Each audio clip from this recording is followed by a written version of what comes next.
વાત કરવી છે આજે અરવિંદ કેજરીવાલ અને ગોપાલ ઇટાલિયાની। જગદીશ મહેતાએ અરવિંદ કેજરીવાલ અને ગોપાલ ઇટાલિયા વિશે શું કહ્યું છે આ વિડીયોમાં આપણે જોઈએ।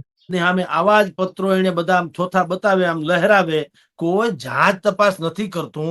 પત્રકારો પૂછતા નથી કે લાવો તમે મને બતાવો તો શું તમે બતાવો, આમ બતાવે એટલે ઈ ક્યાં બ્રહ્મ વાક્ય છે, પણ બતાવતા હતા આમ જ કેજરીવાલ, मेरे पास सभी डॉक्यूमेंट्स है, मेरे पास सभी एविडेंस है, मैं अगर मैं चुनाव में आता हूं और जीत भी जाता हूं तो शीला दीक्षित समझिए दूसरे ही दिन से वो जेल में जाएगी। गया कोई दी, केजरीवाल માંડ માંડ છૂટ્યા હમણાં। બેન નું તો કઈ થયું નહીં, દિવંગત ત્યાં સુધી કેજરીવાલ હમણાં માંડ માંડ છૂટા, એ જામીન ઉપર છે।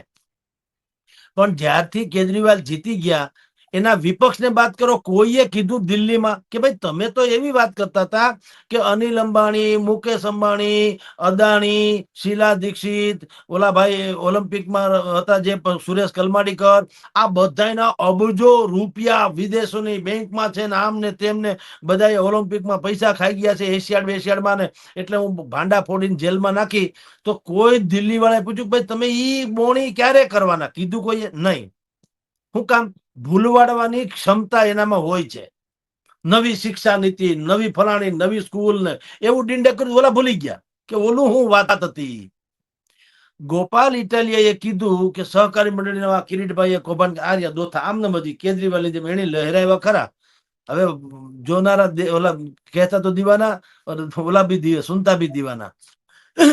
ઈ પતી ગયું, હવે જીતી ગયું, હનીમૂન પીરિયડ આવ્યો, આભાર વિધિ શરૂ થઈ। ગોપાલભાઈએ શું કીધું, મારે વિસાવદર પંથકમાં 1000 જેટલા ગોપાલ ઇટાલિયાને તૈયાર કરવા છે, જેને સોગંદનામું શું અને પંચનામું શું એ ખબર પડે। કારણ કે સરકાર આપણને એટલા માટે હેરાન નથી કરતી કે આપણે લોકો નાલાયક છીએ અથવા તો લાયક નથી, આપણને ખબર નથી પડતી એટલે મુલાજીમો જે હોય છે એ આપણને હેરાન કરે છે।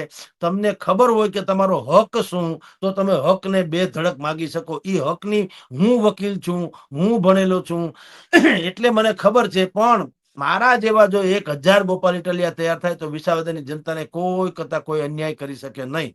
હવે આ નવો આખો આયામ છે, ધારો કે એમાં ઓલી મંડળી વાળી વાત એક કોર રહી જાય કે હવે ગોપાલ ઇટાલિયા 1000 તૈયાર, ઈ 1000 ગોપાલ ઇટાલિયા તૈયાર થશે તો ઈ ગોપાલ ઇટાલિયા બનતા બનશે, આ ગોપાલ ઇટાલિયા છે એ 1000 ગણા તાકાત વાળા થઈ જાય, એમાં ના નહીં। એટલે નંબર 1, નંબર 2, આપે જેમ કીધું તેમ કે ઈ એક અધિકારી પાસે જાય છે, ટોળા લઈને જાય છે અને કે છે કે જુઓ આ કૌભાંડ થયું।